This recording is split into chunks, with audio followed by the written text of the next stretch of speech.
اللہ بچائے ہم سب کو ایسے حادثوں سے.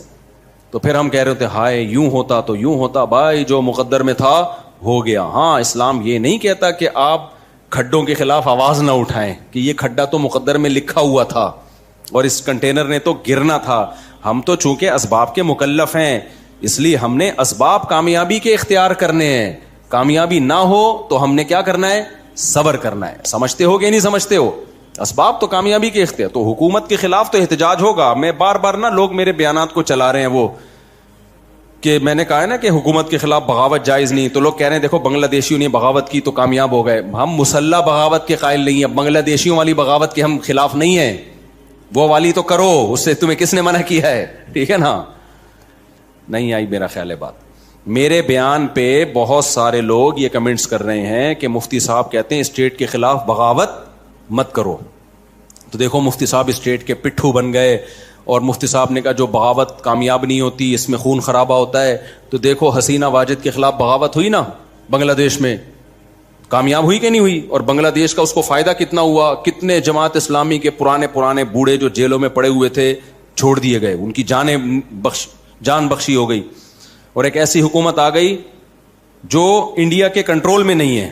پہلے تو پورا انڈیا ہی چلا رہا تھا اس کو, تو ایک آزاد حکومت آ گئی وغیرہ وغیرہ. دیو مفتی صاحب کی بات غلط ثابت ہو گئی. مفتی صاحب کی بات آپ نے سمجھی نہیں ہے تو غلط کہاں سے ثابت ہو گئی؟ مفتی صاحب جو میں کہہ رہا ہوں کہ بغاوت مت کرو, اس سے ٹھاٹھا والی بغاوت ہے, مسلح دھماکے سے قتل و غارت ہے, لوگوں کی لاشیں بکھریں گی, لوگوں کا نقصان ہوگا.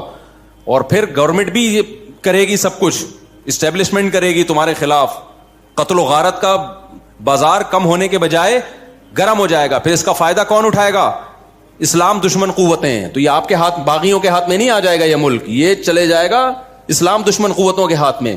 باقی جو بنگلہ دیش والوں نے احتجاج کیا ہے وہ بندوق و بموں والا احتجاج نہیں ہے. اس احتجاج کے تو ہم قائل ہیں. کراچی کی عوام وہ والا احتجاج نہیں کر رہی, تبھی تو پٹ رہی ہے.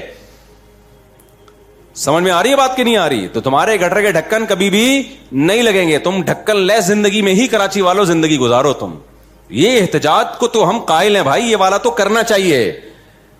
ہاں ہم مسلح احتجاج کے قائل نہیں ہیں.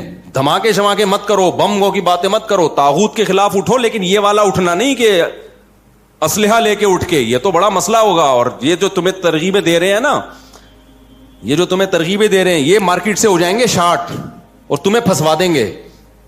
ماضی میں دیکھ لو جنہوں نے بھی یہ کچھ کیا, جو تحریکیں چلانے والے لوگ تھے وہ محفوظ ہیں, اور نیچے کی سارے پبلک کو انہوں نے مصیبت اور عذاب میں ڈال دیا. تو یہ بڑے مسئلے ہوتے ہیں اس کی. تو مسلح بغاوت کے ہم قائل نہیں ہیں. باقی احتجاج تو آپ کا حق ہے بھائی, اسے تو یہ تو نہیں ہو رہا تبھی تو نقصان ہو رہا ہے. ابھی حافظ نعیم صاحب نے بھی کیا تھا نا, دھرنے ورنے ہو گیا نا, اس کے کچھ مکے ہو گئے نا, تو اس کے تو ہم قائل ہیں بھائی. بیٹھو آپ جا کے کہیں بھی. تو عوام تو یہ بھی نہیں بیٹھ رہی. اب بلوں کے خلاف پرامن احتجاج کیا حافظ نعیم صاحب نے, اس کا فائدہ ہوا ہے. تو اس احتجاج کے ہم خلاف نہیں ہیں, اس کے تو بھرپور ہونا چاہیے اس ٹائپ کے احتجاجات.